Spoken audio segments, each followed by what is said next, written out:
Assalamualaikum and a very good evening. Welcome to PSL 9 Special, presented to you by Cadbury Dairy Milk and powered by Cola Next.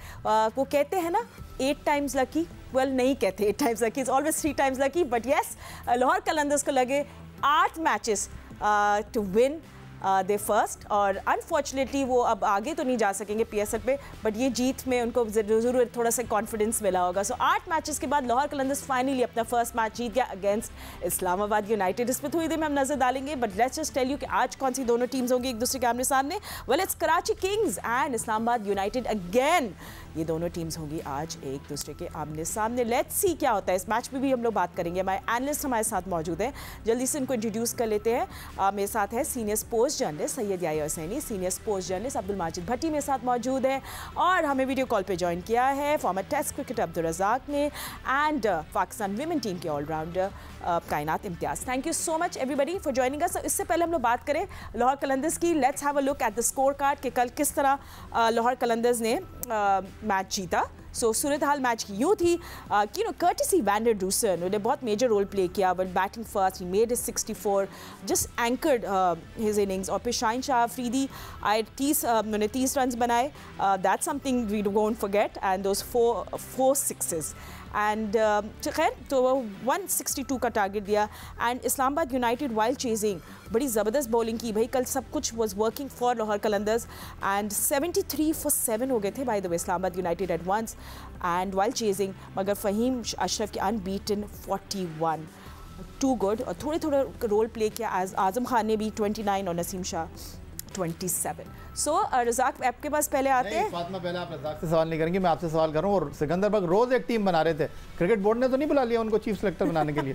I know Sikku is missing today. कहाँ चले गए वो? उनके पास एक list है, उन्होंने एक list तैयार की. ये रज़ाक से पूछो, लाहौर में तो चलता फिरता नहीं देखा उन्होंने सिकंदर बग को? नहीं, वो कराची में ही है. उनके पास लिस्टें तो बहुत सारी हैं. लेकिन अब कौन सी लिस्ट लेकर गए, नए चेयरमैन आए, ये पता नहीं. लिस्ट है वो, बट खतरनाक तो कल फातिमा को मैं देख नहीं सकता, ना यही भाई को ना माजिद भाई को नहीं देख सकते. मैं भी. अच्छा ठीक, आप लोग अपने टीवी पे म्यूट पे देख लेना, कोई बात नहीं. अच्छा रज़ाक, हम आपको देख सकते हैं और हम आपके एनालिसिस भी जानना चाहते हैं कि कल तो सब कुछ, एक तो सिक्कू की लिस्ट खतरनाक है और कल बड़ी थ्रेटनिंग लगी लाहौर की बॉलिंग. एंड एक जहानदाद के कैच की भी हम लोग बात कर रहे थे जो ने मिड ऑफ में लिया था एलेक्स हेल्स का. I mean too good. बड़े ज़बरदस्त टीम लग रही थी कल. इट्स अनफॉर्चुनेट कि वो आगे नहीं जा सक रहे.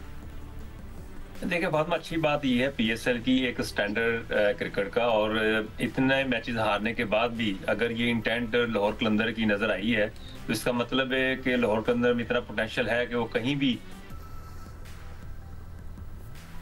राइट, ठीक है. I think I couldn't hear. Condition wise उन्होंने अपने डिसीजन को, मैं समझता हूँ, बड़ा. हेलो जी, कंटिन्यू करें. आपकी आवाज बीच में गायब हो गई. जी, कलंदर लाहौर कलंदर की बात करें, कंडीशन वाइज उन्होंने अपने आप को बड़ा अच्छा यूटिलाइज किया. टॉस जीत के पहले बैटिंग करने का फैसला किया और कंडीशन के मुताबिक उन्होंने उसको फिर जितना भी स्कोर करना था वो सही है. ठीक है, पूरी तरह मैच हारी थी. ठीक है. आई थिंक या बहुत ज़रूरी था लाहौर कलंदर्स के लिए to win this game and Shaheen Shah Afridi पे काफ़ी क्रिटिसिज्म हो रहा था, तो ऊपर आके उन्हें बैटिंग भी की, सब कुछ everything went right for them. But it's वही अगेन इट्स सैड कि वो लोग पहले कोई मैच नहीं जीत पाए. बट टुडे ऐसा लग रहा था कि बड़ा जेलिन कर रहे हैं, मगर वैंडर डूसन को भी बहुत क्रेडिट जाता है. He is the one. देखिए फातिमा, बात दरअसल ये है कि नो डाउट लाहौर कलंदर की सीज़न 9 2024 में परफॉर्मेंस खासी नाक़िस रही है. वो टूर्नामेंट की आखिरी 4 टीमों में जगह से आउट होने वाली पहली टीम बन गए हैं. लेकिन कल का मैच या इस टूर्नामेंट में आप उनकी बैटिंग और बॉलिंग को देखें, सारी टीमों से सबसे बेहतरीन अवेलेबल प्लेयर्स उनके पास हैं.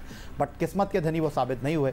और अगर आपको याद हो, आतिफ राना ने आपसे ही गुफ्तगू करते हुए चंद पॉइंट बताए थे, और उसमें से एक सबसे इंपॉर्टेंट पॉइंट ये था कि डेविड वीज़े जो थे उनका अनफिट होना. कल डेविड वीज़े आए, बैटिंग बॉलिंग में उन्होंने चिप इन किया, फिर कप्तानी में उन्होंने मशावरत की, मावरत की, शाहीन शाह अफरीदी की. बिल्कुल एक डिफरेंट टीम नज़र आई. ये वही टीम थी जिसने इफ्तिताही मैच में कद्दाफी स्टेडियम लाहौर में 190 को चेस करवा दिया था इस्लामाबाद यूनाइटेड को. और कल 162 को इन्होंने बड़े अच्छे तरीके से डिफेंड कर लिया। और कल जिस तरह की उन्होंने कारकर्दगी का मुजाहरा किया, अब लाहौर कलंदर आगे तो नहीं बढ़ सकते, लेकिन पार्टी स्पॉयलर ज़रूर बन सकते हैं। वो तो आपने सुना होगा ना, हम तो डूबे हैं सनम तुमको भी ले डूबेंगे। तो कल अगर इस्लामाबाद यूनाइटेड जीत जाते तो उनके आखिरी 4 टीमों में जाने के मामला तय हो जाते, लेकिन कल उन्होंने उनको हरा दिया। पेशावर ज़ल्मी के साथ उनका बड़ा इंपॉर्टेंट मैच है, तो ये मामला वो दूसरों के लिए ख़तरनाक कर सकते हैं। कायनात, आई थिंक हमें बहुत सारा क्रेडिट जमान खान को भी देना पड़ेगा। उनकी 4 wickets, those yorkers was something. कोई जवाब नहीं था इस्लामाबाद यूनाइटेड की बैटिंग के उनके सामने। बिल्कुल ऐसा ही है, क्योंकि अलग अलग तरीके की अप्रोच नजर आई है इस मैच में। मुझे लग रहा है Lahore Qalandars are back in form, लेकिन बहुत देर कर दी उन्होंने अपनी इस फॉर्म को वापस लाने में। लगता है डेविड विली का वो बहुत ज्यादा इंतजार कर रहे थे कि वापस आए तो वो फॉर्म वापस आएगी। Yes of course Zaman Khan के यॉर्कर्स बहुत आउटस्टैंडिंग थे और उन्होंने ही इस टोटल को डिफेंड करने में हेल्प की है थ्रू आउट पूरे मैच में। तो hats off to Lahore Qalandars के वो अभी भी उस होप के साथ ही आगे बढ़ रहे हैं और आगे आने वाले मैचेस में डेफिनेटली बाकी टीम्स को थोड़ा टफ टाइम देकर कंपटीशन आगे थोड़ा डिफरेंट कर सकते हैं। एंड आई थिंक भट्टी साहब, जिस तरह याया भी कह रहे थे कि David वीजर did make all that difference, उन्हें डिफरेंस बनाया, इम्पैक्ट डाला अपनी दोनों बैटिंग एंड बॉलिंग से। फंस रहे थे ऊपर बैटर्स, ब्रैंडन डूसन ने थोड़ा एंकर की इनिंग्स और इन्होंने भी चिप इन किया। सो क्या वो इतना बड़ा रोल प्ले करते हैं लाहौर कलंदर्स के कि बिल्कुल ही डिफरेंट टीम लगी after he join the team? देखिए फातिमा, कल 2 चीज़ें बहुत इंपॉर्टेंट थी। एक तो वनडर डूसन की जो इनिंग्स थी, हालांकि वो आखिरी मैच खेल रहे थे, कल के मैच के बाद वो भी साउथ अफ्रीका वापस चले गए, तो ये लाहौर कलंदर को अब आखिरी 2 मैचों में उनकी खिदमत भी हासिल नहीं होंगी। उनकी बैटिंग ने डिफरेंस डाला। शाहीन शाह आफरीदी, देखें लोगों ने बहुत कम उसका जिक्र किया, वो आए, उन्होंने शायद 17 गेंदों पर 30 रन बनाए, 4 छक्के मारे। फिर बॉलिंग में जो असल स्ट्रेंथ थी लाहौर कलंदर्स की इस टूर्नामेंट के स्टार्ट से पहले, शाहीन शाह आफरीदी, हारिस तो चले अनफिट हो गए, लेकिन जमान खान को क्रेडिट हमें देना पड़ेगा कि नौजवान बॉलर हैं। प्रेशर में कल जिस तरह उन्होंने बॉलिंग की, और ख़ास तौर पर एक उन्होंने जो स्लो वन यॉर्कर करवाया और जिस पे उन्होंने बोल्ड किया, तो मतलब कल लग रहा था कि उनका पावर हाउस एकदम से काम कर रहा है। तो मेरे ख्याल में उर्दू में कहते हैं ना कि बहुत देर कर दी मेहरबान आते आते। तो अब बिल्कुल याया ने सही कहा कि पार्टी स्पॉइलर है। कल इस्लामाबाद यूनाइटेड को उन्होंने धचका दिया, लेकिन आज जो मैच होगा ना कराची किंग्स और इस्लामाबाद यूनाइटेड का, वो बहुत, क्योंकि टॉप की टीम एक प्लेऑफ में मुल्तान सुल्तान्स क्लियर हो गई है, बॉटम से लाहौर कलंदर्स बाहर हो गई है। अब दरमियान की जो 4 टीमें, उनमें से 3 टीमों ने प्लेऑफ के लिए जाना है। तो आज का मैच बड़ा इंटरेस्टिंग होगा। तो बड़े एक इंटरेस्टिंग स्टेज पर पीएसएल इस वक्त पहुंच गया। और पॉइंट टेबल आपके सामने भी है। You know that Multan Sultan it's through, Lahore Qalandars out हो गया। So yes, somewhere in the middle एक लैडर के साथ इस्लामाबाद यूनाइटेड कई आगे जाना चाहेगी। So let's see this match, बड़ा इंपॉर्टेंट मैच है ये दोनों टीम्स के दरमियान जो आज खेला जाएगा। तो हमारी नजरें होंगी इस मैच पे भी। एंड जो कल के मैच की बात भी कर रहे थे, and we will talk about today's match by the way, पर इससे पहले मैं ज़रूर रज़ाक से भी बात करना चाहूँगी। एक तो रज़ाक मैं आपसे ज़रूर पूछना चाहूँगी, जो जमान खान के अपने यॉर्कर्स देखे किस तरह आप उनकी बोलिंग लगी, बट एड ऑन उसमें मैं फ़हीम अशरफ की बात करना चाहूँगी क्योंकि उनको भी क्रेडिट जाता है। आई नो उनकी टीम हार गई, बट जो उन्हें रेजिस्टेंस शो की, उनके पास कोई पार्टनर ही नहीं बचा था, मगर he did so well, unbeaten उनके थे 41 रन्स। डेफिनेटली देखें, जमान खान बड़े अच्छे बॉलर T20 के। मैं समझता हूँ कि इनको कंडीशन वाइज जो पहले यूटिलाइज किया गया है वो इन्होंने परफॉर्म नहीं किया जिन मैचों में करना चाहिए, स्पेशली लाहौर की कंडीशन में, वहाँ की पिचेस पे। और ये पिंडी की जो पिचेस में देखा गया है, जैसे कोटा यूनाइटेड स्ट्रगल कर रही थी और कराची ने बड़े आराम से मैच जीता उनसे, तो ये मैं समझता हूँ थोड़ी पिच में थोड़ी हेल्प थी बॉलर्स के लिए, जिसकी वजह से जमान खान को थोड़ी मूवमेंट मिली और अच्छी बॉलिंग कर रहे थे। और शाहीन शाह ने बड़ी अच्छी बॉलिंग की और वो नजर आया, क्योंकि लाहौर में हमें ये देखा गया कि लाहौर कलंदर की बॉलिंग हो और वो 190 चेज करवा दे तो ये समझ नहीं आती, क्योंकि उनके पास पूरे वर्ल्ड क्लास बॉलर्स मौजूद है T20 के। तो यहाँ पे मैं कंडीशन को क्रेडिट देना चाहूंगा कि वहाँ की कंडीशन थोड़ा सा मॉइस्चर भी होगा पिच में और वेदर भी बड़ा ठंडा होगा, जिसकी वजह से सीमर को बड़ी हेल्प आउट मिली। ठीक है, so let's just come down to today's match. And या वैसे क्या सिचुएशन है अगर आज का मैच इस्लामाबाद यूनाइटेड हार जाती है against Karachi Kings, so where do they stand? फिर उनके पॉइंट्स, क्या पॉइंट्स टेबल दोबारा दिखा भी सकते हैं? Bye the way this is the match, ये 7 बजे खेला जाएगा। जी बिल्कुल फातिमा, बिल्कुल आपने ठीक कहा, बहुत ही इफ एंड बट वाला मैच है। और डरो या मरो वाली सिचुएशन है इस्लामाबाद यूनाइटेड के लिए। एक एडवांटेज उनके पास है कि वो होम ग्राउंड पर खेल रहे हैं, लेकिन जो कलंदर से वो आ रहे हैं उनके लिए थोड़ा सा ट्रिकी सवाल बन गया है। लेकिन कराची किंग्स, आपको याद होगा कुछ दिन पहले मैंने आपसे कहा था कि मुझे ऐसा लगता है कि नेशनल स्टेडियम कराची में पाकिस्तान सुपर लीग सीज़न 9 2024 का फाइनल 2 टीमों के दरमियान खेला जाएगा और दोनों कराची की टीम होंगी, ये मेरी ज़ाती राय है। और अब भी कराची किंग्स जो है वो इस दौड़ में शामिल है। लेकिन मैं आपको ये बताऊं कि कराची किंग्स जो है वो दूसरों पर इन्हिसार नहीं कर रहा 92 वर्ल्ड कप की तरह कि अगर वो उसको हरा देगा ये इससे जीत जाएगा। उनके 3 मैच हैं, अपनी किस्मत की लकीरों को उन्होंने खुद ही तश्कील देना है, अपनी किस्मत का फैसला उनके अपने हाथों में है, क्योंकि वो जीतेंगे तो आगे बढ़ेंगे। आज अगर वो इस्लामाबाद यूनाइटेड को हरा देते हैं तो इस्लामाबाद यूनाइटेड के 9 मैचों में 7 पॉइंट रह जाएंगे और कराची किंग जो है वो 8 पॉइंट कर लेगा। उसके बावजूद उनके 2 मैच बाकी होंगे और वो फिर पेशावर ज़ल्मी को और इस्लामाबाद यूनाइटेड को मुश्किल में डाल देगा, क्योंकि अब दोनों टीमों के 2-2 मैच बाकी हैं। पेशावर ज़ल्मी का एक मैच जो है वो लाहौर कलंदर के साथ है। तो इस्लामाबाद यूनाइटेड के लिए इंपॉर्टेंट होगा कि आज का मैच वो जीतें, लेकिन कराची किंग्स के लिए सिंपल स्टोरी है। Shan Masood as a captain 3 match जीते हैं, आज का मैच जिता दें। उनके पास जेम्स वेंस हैं, उनके पास ऐसे खिलाड़ी हैं जो कुछ कर सकते हैं, तो उनके पास टिम साइफर्ट है, ये वो प्लेयर हैं, खासतौर पर जेम्स वेंस और टिम साइफर्ट अकेले मैच को ख़त्म करने की अहलियत रखते हैं। लेकिन मुझे शान से बड़ी उम्मीद है कि शान आज कराची की शान बनते हैं या नहीं। And Islamabad on the other hand कायनात बहुत ज़्यादा बैंक करती है, Colin Munro, Agha Salman, you know they want the cameo from Shadab and all, ये उनको बहुत ज़रूरत है इन कैमियो की। और वाइल चेजिंग इस्लामाबाद यूनाइटेड खतरनाक टीम होती है। ऐसा ही है, एलेक्स हेल्स का नाम आप भूल गई हैं। तो ये सारे वो प्लेयर्स हैं जो ऊपर से उनको परफॉर्म करके दे रहे हैं, दिस इज वेरी इंपॉर्टेंट। और नीचे से जो इस वक्त फहीम की दोबारा फॉर्म वापस आई है, उन्होंने पिछले मैच में स्कोर किया है, कॉन्फिडेंट हैं। आजम खान इस वक्त फॉर्म में ही चल रहे हैं, कंटिन्यू से चिपन करते जा रहे हैं। So again this match is very important for both the teams और कराची के लिए तो स्पेशली, क्योंकि शान मसूद का परफॉर्म करना बहुत जरूरी है आज के गेम में ताकि टीम उनके ऊपर आ सके। एंड ऑल्सो बाकी सारे प्लेयर्स को भी करना पड़ेगा अपना game up, Tim Seifert including and of course Shoaib Malik जो लीड कर रहे हैं अभी इस वक्त पैक को। लेट्स सी क्या होता है इस मैच में, हम लोग भी बात करेंगे क्योंकि प्लेऑफ्स की पोजीशन है up for grabs. Islamabad United और कराची किंग्स, हमारे एनुअल एनालिसिस जारी है। आप देख रहे हैं PSL 9 special presented to you by Cadbury Dairy Milk and powered by Cola Next. We will see you after short breather, stay with us. Welcome back after the break. Playoffs की position है up for grabs and Karachi Kings and Islamabad United होंगे head to head. Very important today. और किसका role होगा ज़्यादा important? Shadab Khan and co should really step it up.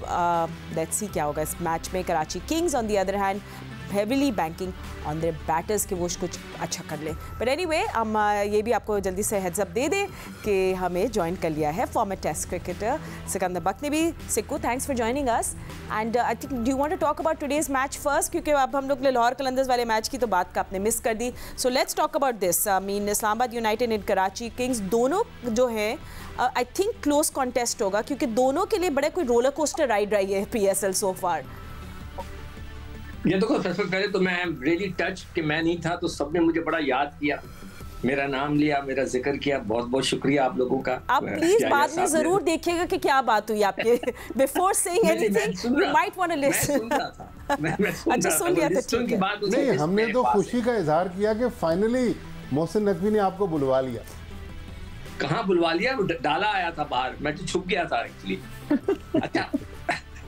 अच्छा, मैं आप लोगों ने कल के मैच की सारों ने जो बात की उसमें एक चीज आप लोग सब भूल गए हैं कि यार कल कैचेस बहुत अच्छे पकड़े गए। नहीं, हमने बात कर ली थी सिक्कू, वी डिड। जहांदार की मिड ऑफ बात की, बहुत अच्छे कैचेस पकड़े गए, उन्होंने बहुत अच्छे कैच पकड़े। मनरो ने बड़ा जबरदस्त कैच पकड़ा और अब्दुल्ला ने बड़ा जबरदस्त कैच पकड़ा। उससे एक मैच पहले आसिफ अली ने बड़ा जबरदस्त कैच पकड़ा था और आजम खान ने बड़ा। तो हमारी जो फील्डिंग का जो हमें शिकायत चल रही थी कि पाकिस्तानी लड़के इतनी अच्छी फील्डिंग नहीं कर रहे, तो वो मुझे कल बहुत अच्छी उसमें इंप्रूवमेंट नजर आई, which is a very good sign. अब मैं आज के अगर मैच की बात करता हूँ तो देखें, इस्लामाबाद यूनाइटेड के साथ जो मसला चल रहा है कि आप लोगों ने फहीम अशरफ की इतनी तारीफें कर दी, 7 मैचों में 63 रन हैं, यानी कि 10 रन का भी एवरेज नहीं है कि उन्होंने एक इनिंग में 10 रन किए हो। कल उन्होंने अच्छा खेला, मगर उन्हें जिस हिसाब से उनका स्टेटस है, जिस हिसाब से वो सीनियर एक्सपीरियंस हैं, उनको इससे बेहतर परफॉर्मेंस देनी चाहिए। विकेटें शायद उनकी एक विकेट है पूरे टूर्नामेंट में 7 मैचों में, which is not a good sign. और उसके अलावा एक और शख्स जिसको मैं समझता हूँ कि अच्छी परफॉर्मेंस देनी चाहिए थी, इमाद वसीम के सिर्फ 7 मैचों में 14 रन है। ठीक है। नसीम शाह के उनसे बेहतर रन हैं, वो उनके 45 हैं। तो ये चीजें हमारे जो कुछ स्टार्स हैं जिनके वजह से यूनाइटेड को जो है प्रॉब्लम हो रही है। और यूनाइटेड को थोड़ा एक तो मुझे समझ में नहीं आ रहा, हर टीम जो है अपनी बैटिंग ऑर्डर को इतना शफल क्यों कर रही है। कभी कोई ऊपर चला जाता है, कोई नीचे आ जाता है। कुछ कहना चाह रहे हैं रज़ाक भाई? जी प्लीज, उनको भी चांस देना है, हमने कम टाइम है। जी रज़ाक सीकू भाई से मैं कुछ अर्ज करना चाह रहा हूँ। मुझे हमें लग रहा है जैसे चीफ सिलेक्टर टीम बनाने जा रहे हैं पाकिस्तान T20 की। यार ऐसा ना हो कि आप बनवाई दे मुझे। हाँ, मुझे भी डर लग रहा है। मैं पता है क्यों मना करूंगा, मैं क्यों मना करूंगा? मैं नहीं चाहता कि स्कोर के अंदर मेरी खिंचाई हो। और स्पोर्ट्स फ्लोर पे भी नहीं, आप गलत काम नहीं करेंगे तो आपकी खिंचाई नहीं होगी। यार मेरी खिंचाई करेगा तो मैं नहीं बनूंगा, मैं नहीं बनूंगा। सही, याया की खिंचाई से बचना है तो मैच के बारे में आज बात करनी है। और मैच ये है कि फिर रज़ाक थोड़ी सी कराची किंग्स की बॉलिंग पे भी बात करें। I mean Hasan Ali did perform really well last time, फिर उनको सपोर्ट करें मुज़बानी, फिर Zahid was very good, Mir Hamza on the other side. Shoaib Malik ने 4 ओवर डाले ना, शुक्र। देखिए फातिमा, ये T20 में अच्छी बात है कि आफ्टर सेकंड लेग शुरू हुई है, इसमें परफॉर्मेंस नजर आनी शुरू हुई है। और बैक टू बैक मैचेस भी, ये भी मैं समझता हूँ बड़ा हेक्टिक हो जाता है प्लेयर्स के लिए। और जो टीम नीचे लगती है वो लगी जाती है। और हसन अली ने काफी मैचों के बाद अच्छा परफॉर्मेंस दी। उसके बाद देखे जमान खान ने भी 4 विकेटें लेके उसने प्रूव किया कि वो T20 एक अच्छे बॉलर हैं। पर ये कि वो इज टू लेट। पर ये कि अब भी देखना पड़ेगा, जो 4 टीमें आएंगी उन 4 मैचों में जो परफॉर्मेंस नजर आएगी उन प्लेयरों को कंसिडर करना चाहिए पाकिस्तानी T20 के लिए। ओह ओके, बाय द वे इस पे भी हमने बात करी, बट कायनात से जल्दी से मैं लास्ट वर्ड ले लूँ आज के मैच के बारे में। कायनात, व्हाट है आपकी क्या गट फीलिंग कहती है? आपको लगता है कराची किंग्स जो है वो उनको किसी तरह एज हासिल हो गया आज इस्लामाबाद यूनाइटेड के ऊपर? बिकॉज इस्लामाबाद यूनाइटेड जब चेस कर रही होती है तो बड़ी खतरनाक होती है। समहाउ जो वो बैटिंग फर्स्ट करते हैं, they run short on runs, मतलब वो उनको समझ नहीं आता, कैलकुलेशंस नहीं उनकी सही होती। मुझे लगता है कराची का अगर ओपनिंग स्टैंड अगर आज अच्छा होता है, शान मसूद अगर परफॉर्म करते हैं और नीचे से शोएब मलिक उनको सपोर्ट करते हैं, तो बहुत ज्यादा चांसेस है कि कराची किंग्स जो है वो आज का मैच जीत जाए। एंड अगेन जो पिच होगी वो भी बहुत मैटर करेगी। अगर ड्यू फैक्टर है थोड़ा, तो किस तरीके से बॉलर उसको यूटिलाइज करते हैं अपनी फेवर में, ये भी बहुत मैटर करेगा आज के गेम में। Absolutely. So I think what everybody is saying कि क्लोज कॉन्टेस्ट होगा, बट आप दोनों सीनियर स्पोर्ट्स जर्नलिस्ट मेरे साथ मौजूद है। तो पहले तो आप मुझे बताइए, जो जूसी गॉसिप चल रही है अबाउट कौन होगा पाकिस्तान क्रिकेट टीम का न्यू कोच, बड़े नाम सामने आ रहे, तो इसकी क्या अपडेट है? पहले भट्टी साहब आप तो इसे हमें अपडेट दे दे, या you also tell me. Last minute रह गया, सॉरी भट्टी साहब आप बता दें। देखिए, शेन वॉटसन और माइक हैसन ये 2 कोचेज हैं जो पीसीबी के रडार पे हैं। लेकिन अभी रिसेंटली जिस तरह मिकी आर्थर और ग्रांट ब्रैडबर्न के साथ हमने वर्ल्ड कप के बाद किया, तो फॉरेनर्स पाकिस्तान आने से पहले बहुत कुछ सोचेंगे, अपनी टर्म एंड कंडीशन पर आएंगे। लेकिन आई होप कि कोई बड़ा कोच पाकिस्तान आ जाए जो पाकिस्तान टीम की किस्मत को तब्दील करे। यही आपको लगता है कि ऐसा कुछ होने वाला है? जल्दी से बताएं। बहुत जो भी आएगा, मेरा एक ही सवाल होगा, चाहे हेजमन आए, चाहे वॉटसन आए, चाहे डैरन सैमी आए, सवाल यही होगा कि मोहम्मद हफीज़ जब बने थे तो लोगों ने बोला था इनका क्या क्रेडेंशियल है, तो इनके बारे में भी मेरा यही सवाल होगा, इन्होंने कितनी कोचिंग की है। अच्छा ठीक है, बट यू नो व्हाट, अभी जो अप्रैल में T20 सीरीज होगी न्यूजीलैंड के खिलाफ, उसके खिलाफ हमें सुनने में आ रहा है कि शेन वॉटसन होंगे साथ, बट लेट्स सी। सब रूमर्स हमारे स्पोर्ट्स फ्लोर पे हम लोग सब कुछ डिबंक कर रहे होते हैं। Anyway, thank you so much for watching. हम आपको मिलेंगे कल। अल्लाह हाफिज़।